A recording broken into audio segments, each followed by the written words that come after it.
एक समय की बात है। विंध्याचल के पहाड़ों के बीच बसा एक सुंदर राज्य था जिसका नाम था अभिनवपुर। इस राज्य का राजा राजा विक्रमादित्य अपनी बुद्धिमत्ता और पराक्रम के लिए प्रसिद्ध था। राजा न्यायप्रिय और प्रजा के प्रिय थे। उनकी पत्नी रानी सौम्या अपनी सुंदरता और सौम्यता के लिए पूरे राज्य में जानी जाती थीं। रानी सौम्या राजा की एकमात्र पत्नी थीं और राजा उनसे अत्यधिक प्रेम करते थे। राजमहल का जीवन भव्य था, लेकिन रानी सौम्या का मन अक्सर एकाकी और उचाट रहता था। राजा अपने राजकाज में व्यस्त रहते और रानी अकेलेपन का सामना करती। रानी अक्सर महल के बाहर बने चंपावन में भ्रमण करने जाया करती थी। चंपावन में एक साधु का आश्रम था जिसका नाम था स्वामी अंबिकानंद। वे अपने ज्ञान और मंत्रों के लिए दूर दूर तक प्रसिद्ध थे। रानी जब पहली बार वहां गईं, तो साधु ने उनका स्वागत किया और उनसे गहन चर्चा की।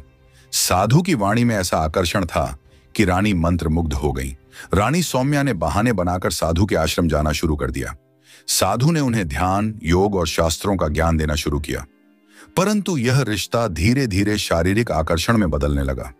साधु की रहस्यमयी आंखें और रानी की अकेली आत्मा के बीच एक ऐसी डोर बंध गई जिसे छिपाना आसान नहीं था। रानी ने इस रिश्ते को राज रखने के लिए बहुत सावधानी बरती। वह साधु से तब मिलती जब राजा दरबार में व्यस्त होते। कभी कभी रात के अंधेरे में भी रानी चुपचाप महल छोड़कर साधु के आश्रम जाती। रानी ने राजा के प्रति अपना व्यवहार ऐसा रखा कि उन्हें कभी शक न हो। वह राजा का पूरा ख्याल रखती, उनसे मधुर बातें करती और उनके हर आदेश का पालन करती। राजा को लगता कि रानी उनसे बहुत प्रेम करती है। चंपावन का साधु और रानी का यह संबंध अब गुप्त रूप से बढ़ता जा रहा था। रानी का दिल साधु के लिए धड़कता और साधु उनकी हर इच्छाओं को पूरा करता। रानी सौम्या और साधु अंबिकानंद का यह गुप्त संबंध समय के साथ गहराता गया। साधु का व्यक्तित्व इतना रहस्यमय था कि रानी उसमें पूरी तरह डूब चुकी थी।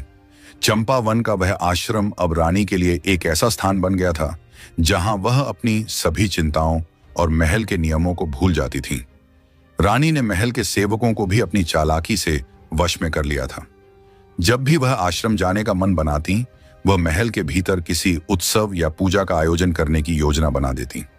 सेवक और मंत्री उसी में व्यस्त रहते और रानी साधु से मिलने के लिए चुपचाप निकल जाती। रानी के महल छोड़ने के समय को इतना योजनाबद्ध किया जाता कि राजा विक्रमादित्य को कभी किसी बात का आभास नहीं हुआ। रानी राजा के साथ दिन में समय बिताती, उन्हें मुस्कान और प्रेम भरे शब्दों से भरपूर संतुष्ट करती। राजा को यह यकीन था कि रानी उनके प्रति पूर्णतः समर्पित हैं। साधु अंबिकानंद ने रानी को यह यकीन दिला दिया था कि उनकी आत्मा को शांति केवल साधु के साथ ही मिल सकती है। रानी ने धीरे धीरे महल के कुछ गहने और बहुमूल्य वस्तुएं साधु को देना शुरू कर दिया। वह साधु के लिए अनमोल चीजें लेकर आती और बदले में साधु से मंत्रों और रहस्यमयी शक्तियों का ज्ञान प्राप्त करती। साधु ने रानी को यह भी समझा दिया था कि वह एक दिव्य आत्मा है और उनका यह मिलन ईश्वर की योजना का हिस्सा है।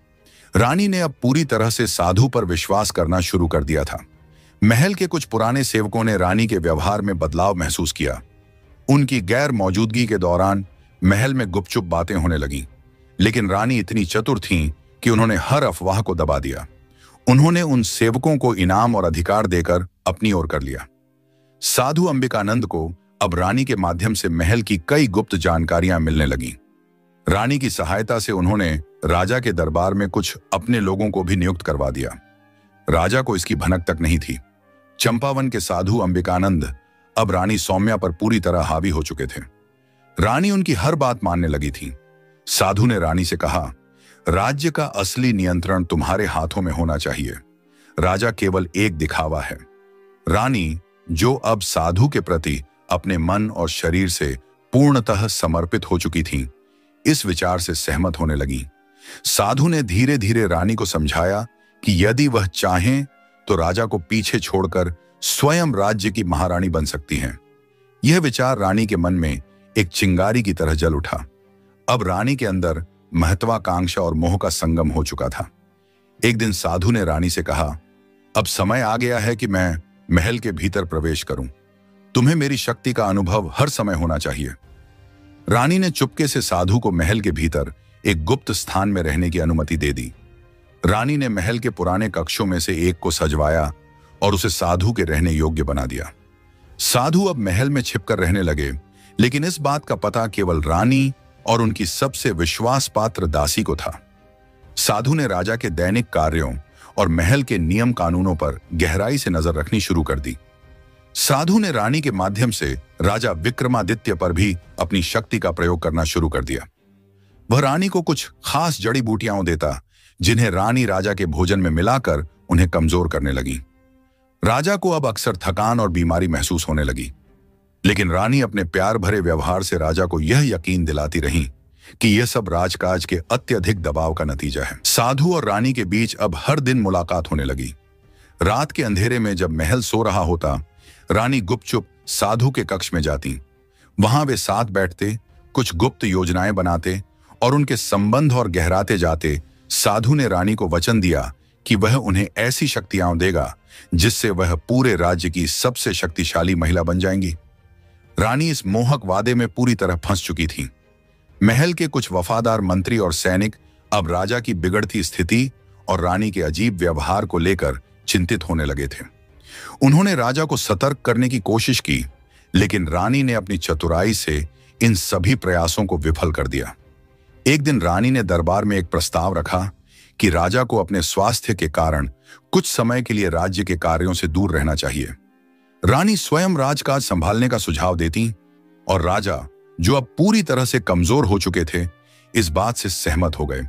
साधु अंबिकानंद ने अब अपनी योजना को और घातक रूप देने की ठान ली। रानी के माध्यम से वह राज्य के प्रशासन पर नियंत्रण स्थापित करना चाहता था। उसने रानी से कहा,